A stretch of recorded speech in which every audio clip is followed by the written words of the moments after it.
In this video, we're going to be looking at the impact of the Mongols in Central Asia. And the Mongol Empire lasted from about 1206 to 1405. And this was the largest land empire ever known. And if you look at a map of the land that was claimed by the Mongols, it was much of Asia and even into Europe. And then furthermore, their trade routes were all over the Eastern Hemisphere. And so about 2 million Mongols who had inhabited the plateau region of Central Asia divided themselves into warring tribes, and each one of those tribes was led by a Khan, Khan, or ruler. The land was poor, the climate was harsh. If you think about what Russia is like, agriculture is not really a hit there. So many of them were transhumant, nomadic herdsmen, pretty much. And they shepherded their cattle, sheep, and goats in a circular pattern of migration. And so most of the time they spent their waking hours on horseback, and they mastered the art of warfare. And that is why their empire was so large. So cultural historians credit Mongols with very little. But the one thing they do have to their credit is the Pax Mongolica. The word Pax means peace, and they had about a century of Mongolian peace. And during that time, intercontinental trade flourished across the reopened Silk routes. So everything that we know about the Mongols comes from the works of Marco Polo and Ibn Battuta.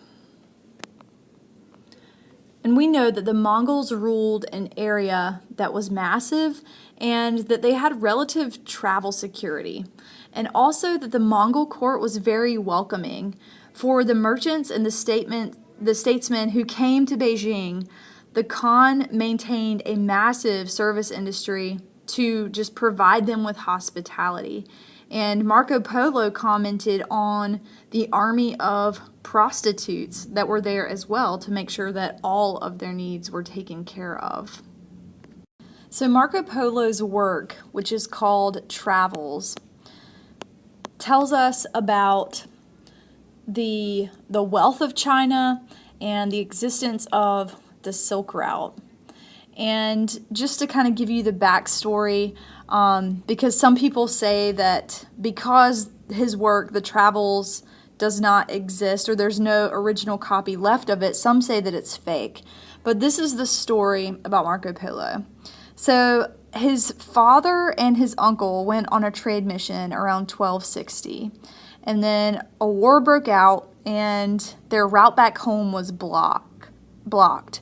But the route eastward was open. So they went on to Beijing, where Genghis Khan's grandson, Kublai Khan, was the ruler.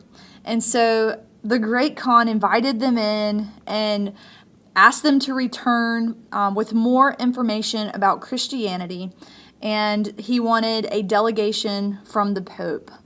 Well, this information and the delegation never came to be, but in 1271, the two brothers, this time they were carrying the 17-year-old Marco Polo, set out for China again, and they arrived 4 years later and stayed there for 17 years. And Kublai Khan was just wowed by Marco's tales of foreign lands that he sent him on a bunch of reconnaissance trips throughout the empire.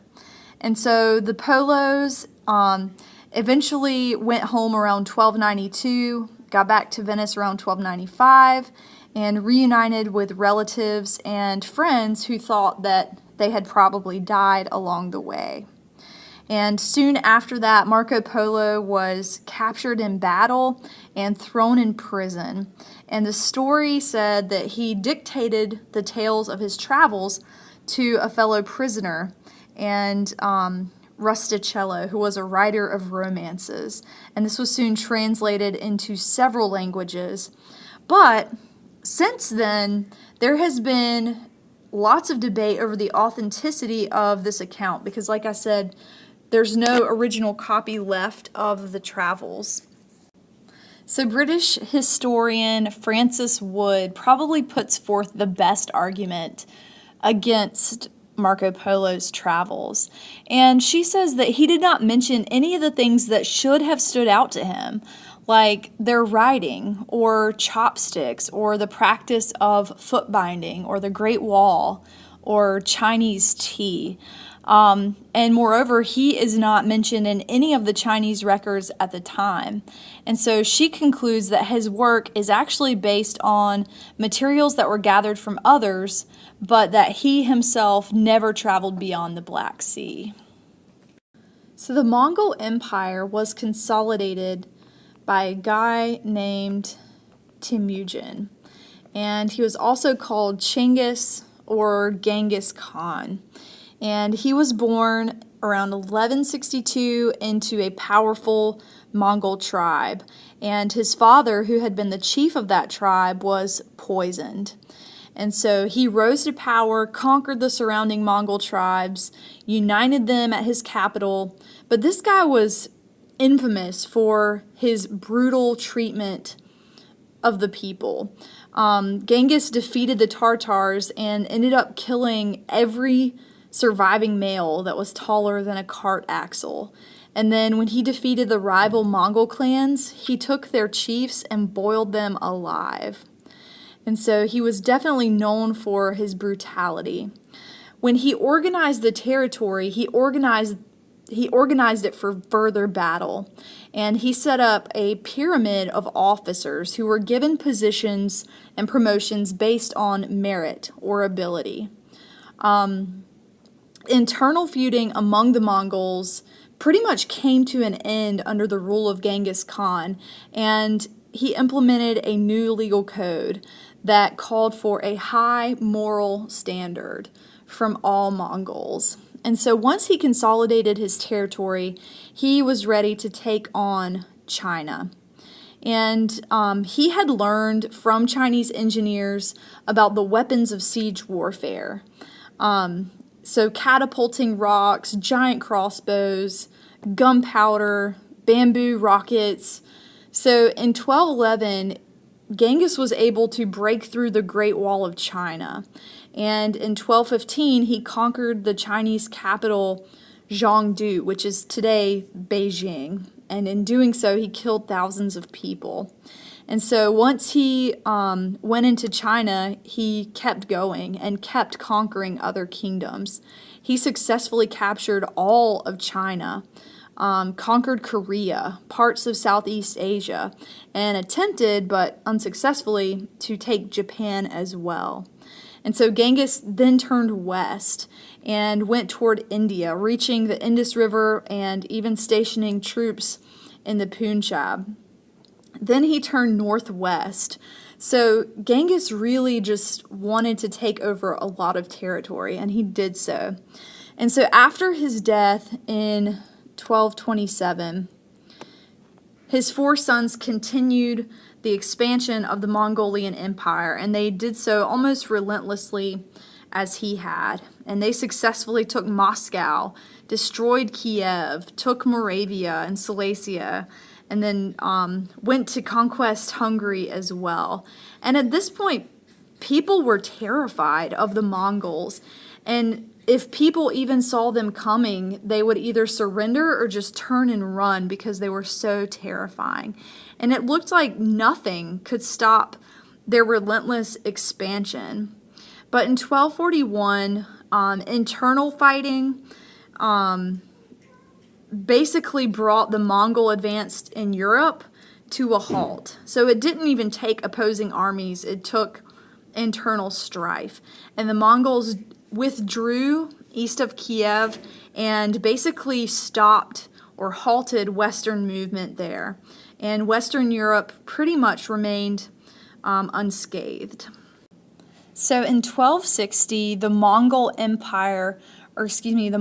army was defeated by a Mamluk army at the Battle of Ain Jalut.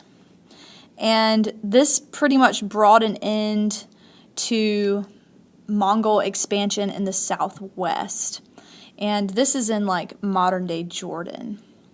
So looking at the end of the Mongol Empire, the Mongol Empire was massive. They had powerful rulers. It was extensive, but their rule was brief. The Mongols pretty much ruled all of China, all of Russia, Iran, Iraq, and Central Asia at its height. And so, like we said, they were administered through the geographical Khanates, with each under the authority of a branch of Genghis Khan's family. And as time went on and as central authority declined, these four Khanates separated, and each one of them became an independent empire. And so pretty much the Mongols could not govern an empire from horseback. And so they were pretty soon absorbed by the peoples that they had conquered. And not to mention, they intermarried freely with the Turks, who had joined them as allies in conquests. So by 1335, the male lineage of Genghis and his grandson had died out in Persia. And so this paved the way for the Ming dynasty to rise up and to defeat and evict the Mongol rulers in 1368. And then in 1480, Russia's Ivan III would defeat the Golden Horde and push them out of the territories. So it wasn't until the 18th century that the last Mongol state was conquered in Crimea. So from Mongol to Ming. So in the time that the Mongols ruled, from 1279 to 1368, China's population decreased rapidly, and they went from about 100 million people to about 50 million people. So the population was like cut in half.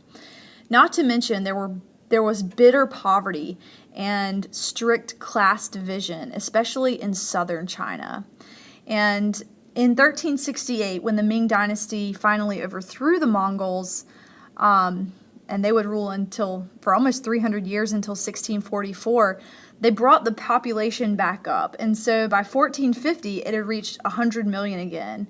And by 1580, the population was about 130 million. So the population settled new territories as it grew. And so the Chinese empire began to expand a little bit. Economically, southern China was responsible for producing rice and cotton and tea, which were China's three most valuable products, and they were not available in northern China. So the South really thrived on that. And the South also developed China's principal ports for international commerce. And so southern China became a thriving place under the Ming. So just in closing, I just want to summarize a little bit. The years from like 1100 to 1500 especially marked a turning point in world trade patterns. And if you look at maps of world trade at this time, there are lines everywhere because there were trade routes circulating especially the Eastern Hemisphere. The most important or prominent long-distance traders were, of course, the Muslim Arab sailors and merchants in the Indian Ocean, and of course, reaching beyond the ports of even China. Chinese traders pretty much dominated the Eastern Asian waterways. And of course, in the Western Hemisphere, you have two sets of regional routes, but they were mostly unconnected. One of them was in Mesoamerica, and the other one was in the Andes Mountains of South America. And Americans remained pretty much separated from the rest of the world because of the Atlantic and Pacific Oceans. Later on, the European traders, which would be supported by all kinds of new productivity, new ships, new guns, began to assert their control over global trade. And they began to challenge the legacies of Chinese and especially Arab supremacy in the East. And we will end this video there. And in the next chapter, we will look at the opening of the Atlantic and Pacific.